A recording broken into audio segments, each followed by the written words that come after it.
Okay, this is titled "Who Won the Game?" Which character won the game in The Wire? People, I'm looking at it. Who came out? Like Bodie got killed. All these oh, niggas you got taking it from killed. All the these street niggas got perspective? wiped. Snoop got wiped. Hmm. Fucking, you know what I'm saying? Oh boy, he ended up in the pen. Avon. Fucking Weebay. Fucking all these niggas. Stringer got killed. Oh, Fucking so. okay. You talking about the Yeah, street so side of it? niggas is getting knocked off. So that's how I'm looking at, like, who Oh, survived it. And then okay. the young boy, he turned into a straight killer. He's, you know what I'm saying? Like, he started robbing Yeah, niggas. He from shouldn't that have is left. Poot. Then Yeah. Poot's gonna be the one to get that because he was selling sneakers. Poot. Yeah. Yeah. Okay. Yeah. He made it out. Poot Okay. and Weebay's boy. Yep. Okay. There you go. There you go. Those are my three. What's his name? Weebase boy, Poop, and motherfucking Bubbles. Those are my three right there. Okay. Like they clean made it out. They made it out. That's my definition of making it out. Which character won the game in The Wire? And before we get into this, I'm gonna just pick three off top. Before we even get into this, I never even watched this yet. Shout out to the creator. His link is right on the screen there. I'm gonna say Poot from season 1. I'm gonna say number 2, the lawyer, because he was making money hand over fist.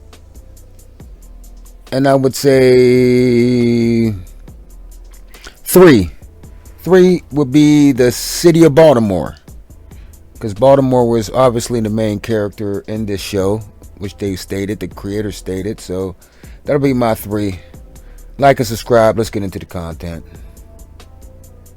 If it makes you all feel any better, the word around school is you're down here because you beat the system. You had no interest in being in a classroom, and you made the classroom impossible for everybody else, and now you're out. You won. Yeah. You feel like winners? Always. Yeah, that's how we did. But you can't lose if you don't play. I always heard it that you can't win if you don't play. Who's winning? No one wins. One side just loses more slowly. See? Somebody's winning. The Wire focuses on a multitude of characters either directly involved or affected by the drug trade in Baltimore. And the characters it focuses on like to describe their situation as though they're all a part of a game. One in which you're either fighting to remain in the current position you're already in, or to climb further up the ladder of the respective organisation you're a part of. A character like Poot fights to simply remain in position. Yeah, that's who I got, Poot. Whereas a character like Carcetti fights to advance their position and practically take over the respective organisation he's a part of. Now, despite both still remaining afloat come the end of the show, I would actually only describe one of these characters as so-called winner of the game. And that character is Poot. You see, one of... Yeah, that's why I had Poot, because Poot was there since the first season until I think the 4th season when they went to school. Yeah, was that the 5th season or the 4th season? But yeah, Poot survived the whole game. The major ways to win the game is to get out of it, as one of the points the show tries to make is that even though we don't get to see the eventual fate of every character, the game ultimately takes away everything its players value, and we can understand that the fate of one character is bound to look somewhat similar to the fate of whoever took that character's spot. Even though Carcetti winds up governor, we're able to sort of predict that what happened to Mayor Royce, or even the governor who came before him, is more than likely going to happen to Carcetti so long as he stays a part of the game. And so the only way to win is to not play. However, and stay with me here, such isn't necessarily the case for every player. And some, I would argue, even though they still remain a part of the game, Slim Charles might be a good one too. Come the end of the show, are now so secure in their position that they too could be classed as winners also. And such is what I want to explore in today's video. What characters were either lucky enough to escape the game, still intact with all they deem valuable, Or what characters became so secure in their position that losing just simply isn't possible? Oh, I forgot about Cuddy from the Cut. He ends up going on to be Coach Kelvin, Javante Davis's coach.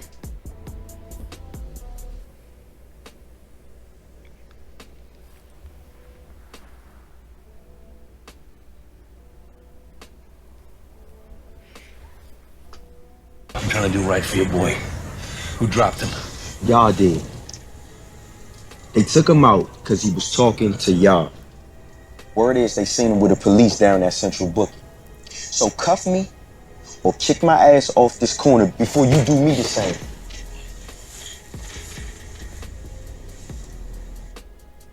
Now, when McNulty wasn't able to let the death of Bodie go, and felt as if it were on him to wage a war on those who took Broadus out, Poot, Bodie's closest friend, felt the total opposite, and made the wise decision to let a bygone be a bygone. You see, Poot was one of the simplest and because of such smartest players on the entire show, as he saw everything for what it was in actuality. No hypocrisy like Bodie, he didn't feel as if everything was unfair like McNulty. Through his simplicity, he understood that the game is the game, and everything cruel that has been going on under Marlo was also going on under Stringer and Avon. It's why Poot says in Season 4, Shit, one ball same as the next, man. because that's exactly the reality. The game has always been the same, and it always will be. And when Bodie complains about Marlo being a cold mother effer, and because of such decides to become a rat, Poot sees his efforts as both hypocritical and futile. And it's why he doesn't stand with Bodie in his final moment. As ultimately, what would he be dying for? Bodie isn't fighting a noble fight, he's just a hypocrite who failed to realise he's become exactly Who failed to realize, according to Poot, the game is the game. He's putting this together so far. Good job, man. like Wallace, who he and Poot killed, for the exact same reason Marlo killed him. Man, yo, Oh, Michael B. Jordan. you gotta look at it from Marlo's point of view. Man, shit, how it's different from Wallace? Poot was undoubtedly right in his decision to depart from the game. That's crazy. I picked What else Poot. truly was there for him? That's crazy. I picked Poot first, and I didn't even see this. This is my first time seeing this. All his friends had been killed because they wanted the game to be something it wasn't. He understood that he was never going to climb the ranks like, say, a Slim. And he had already spent 14 months in jail. And so why not just quit while you're still intact with the one thing you deem most valuable? Your That life. being your hairline. Jokes aside, Poot was the final man standing out of the Orange Sofa crew. He still had his life and a sustainable future ahead of him, without the fear of both death and jail on his mind every morning. And so to me, Malik Poot Carr was a winner. Yep. Maurice Levy, although still a part of the game come the end of the show, falls into I picked him too. Levy. the category of characters Because he whose was the position lawyer. is now so secure that losing the game just simply isn't possible, or at least highly unlikely. You see, although the BPD has a ton of dirt on Levy, dirt which could put him away for a very long time, Levy has just as much dirt on them, as he tells Rhonda that if he were to do a little digging, he's likely to find the illegal wiretap used by the BPD to go after his client Marlo.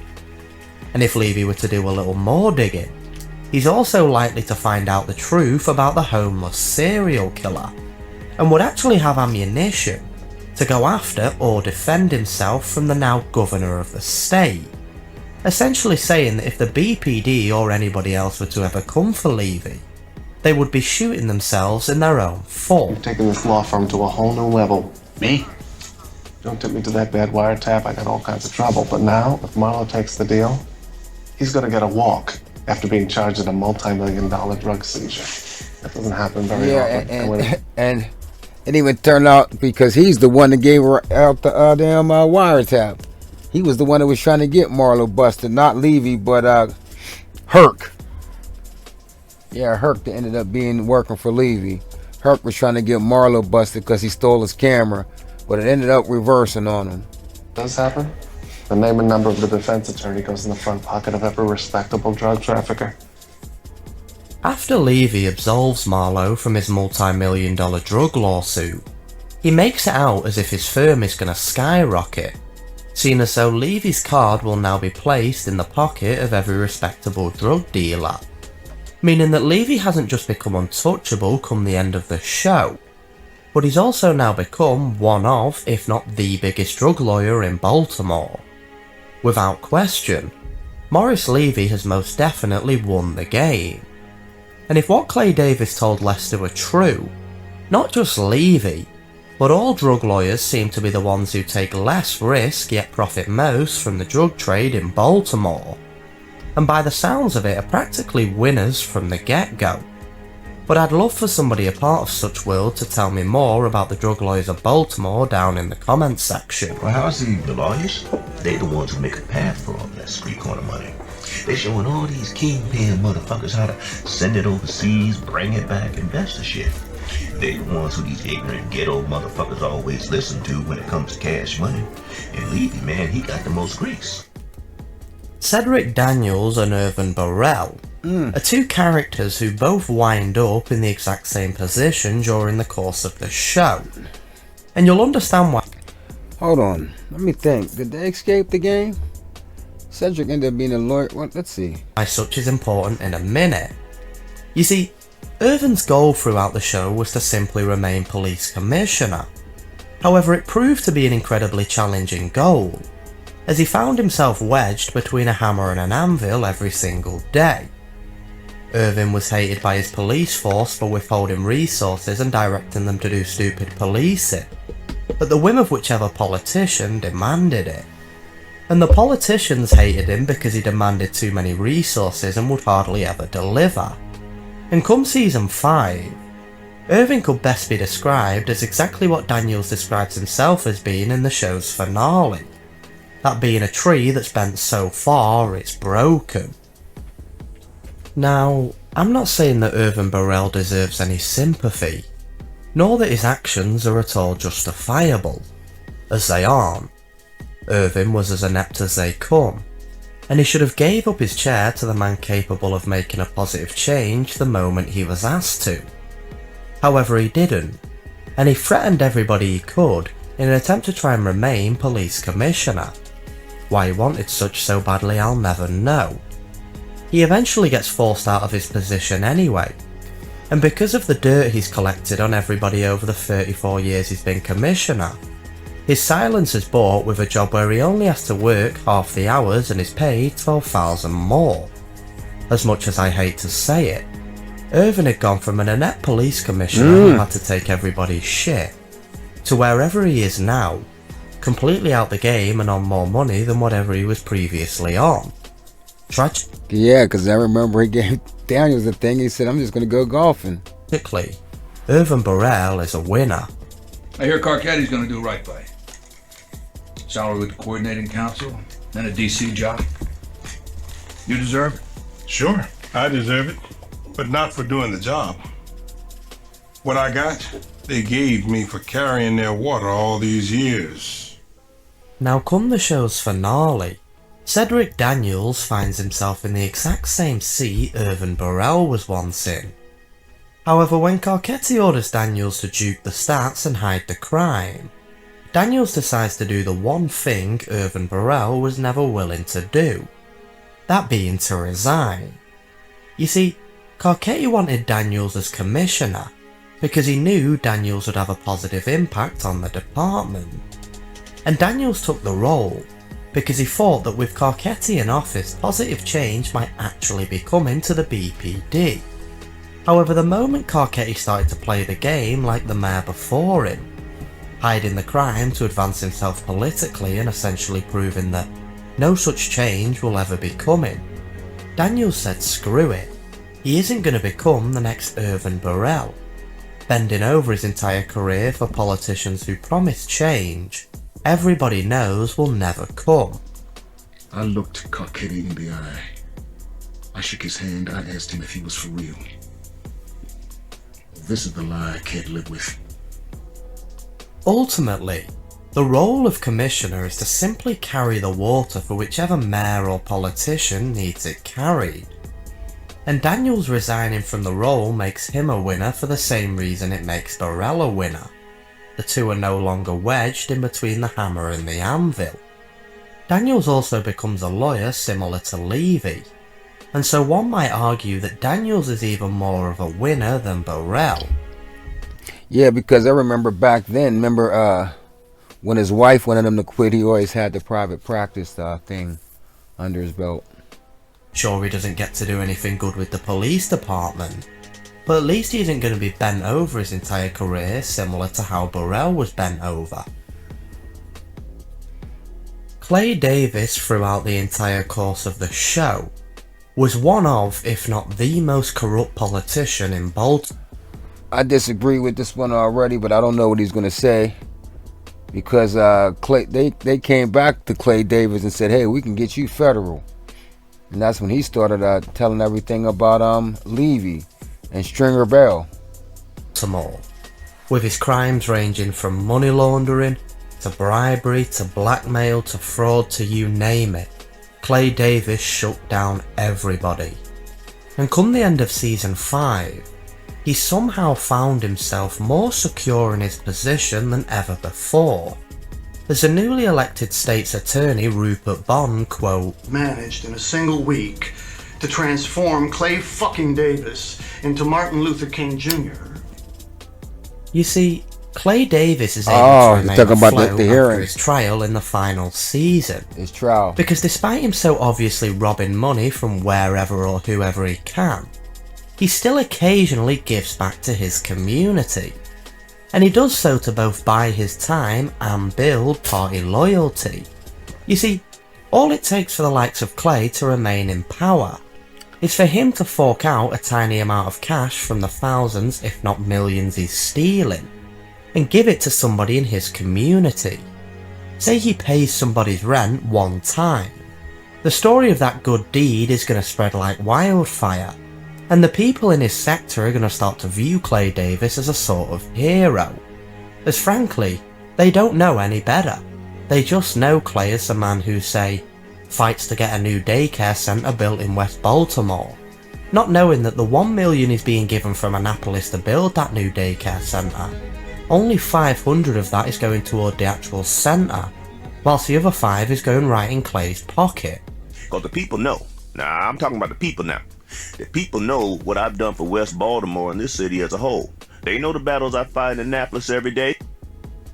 Now, Clay doesn't do this because he gives a damn about the people in his sector. Rather, he does it because, as mentioned, it buys Clay both loyalty and time.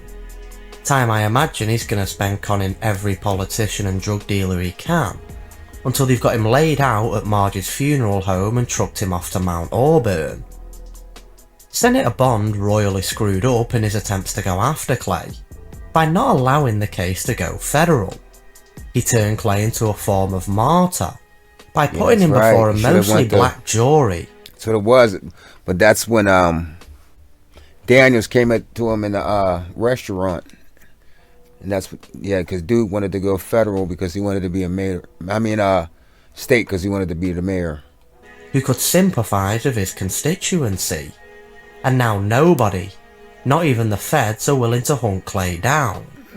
Without question, Clay Davis is a winner. Well, you have the headshot, detective, but no gun with which to fire it. We can't take this case. Now, many like to brand Slim Charles a winner of the game, basically because of what D'Angelo said in season 1. That being that if you get the... My thing is, that's true, but at the end of the day, you seen Slim Charles at the end with the plug, which was the Greeks. Of a king, you get the game. And such is exactly what Slim Charles had done. He also gets to rule over the co-op who, as we know, make it their mission to avoid both violence of other crews and the BPD. Essentially, Slim Charles is coming into power at seemingly the best time possible. But see, this is the thing, and if he says it, he's gonna say it. If he says it, but Marlo ends up beating his case and getting out. So that's probably the reason why he probably doesn't think the Slim Thug beats the game, because we don't know what Marlo's gonna does when he gets out. Because we see Marlo get out, he goes right back to the block, pretty much. However, let me ask you all a question. How long does it take before another Marlo comes along and just bucks a system? Instead another Marlo. You see, all it takes for the co-op to crumble is for a single individual to go against the grain. And Slim Thug never wanted to be ahead of the co-op. When Marlo tried to give him power, he didn't want to be the head of the... He wanted to be a number 2. He was always a soldier. As Slim himself states in Season 4. Man, all this theorizing about how it be product, not territory. You can't talk that shit if a nigga snatching all of the territory and won't take none of your product. Now, I'm not saying that Slim isn't going to last as a kingpin. Rather, I'm saying that just because he gets to rule over an organisation, who all believe in the philosophy of selling without killing, doesn't mean that problems from both the police and other gangsters won't arise for Slim. As mentioned, all it takes is for one person to buck the system, and Slim will soon find himself fighting the same battles Avon and Prop Joe had to fight. I'm essentially saying that the kingpins of The Wire are all temporary. No matter how small or good of a player you may deem one king to be, their time will always come. Now he landed that way, I agree. Slim Charles will probably always be caught up in the game because that's what he is. So, yeah, he's right on that one. Now, despite saying that, I do actually believe that Slim will last longer than the 3 kings who came before him, as ultimately, he's starting out with everything they didn't. He's got the supplier, the wisdom, and no annoying nephew. And similar to Avon in Season 1, I don't even think the police know Slim's name. No. But then again, look how that turned out for Avon. Anyway, let me know your guys... My thing is this. Nicely done. I ain't got my cheers, but I'm gonna clap this up, man. Nicely done. Let's see, who else? Real quick, let me give another one. I said Baltimore. I had 3, right? But Slim Charles didn't make it. Who else? There was a lot of police officers that made it. Minolti, I ain't gonna say he won the game, but he didn't go to jail because he would have ended up being in jail. Daniels also. Yeah, that's about it, man. Nicely done. It's your boy Smoke Dog, man. Press the like button, subscribe. I'll check you out.